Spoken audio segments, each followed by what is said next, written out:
Have you ever walked into a room and immediately felt that people had already formed an opinion about you? The surprising part is they probably have. Long before your first word, your body has already introduced you. Imagine two people. They say exactly the same sentence. They have the same qualifications, the same experience, the same personality.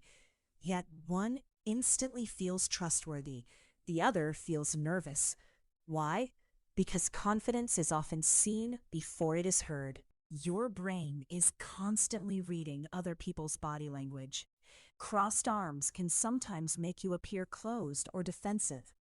Simply relaxing your shoulders and keeping your posture open makes you appear more approachable.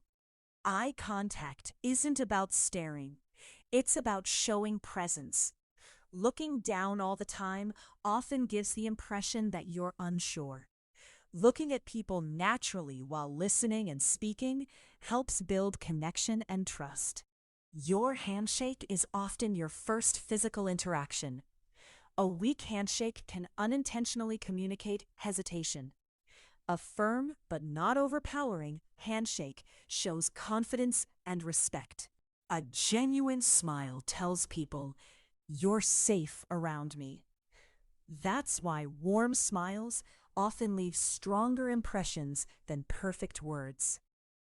Good posture isn't about looking perfect. It's about showing energy. Standing tall helps you appear more confident.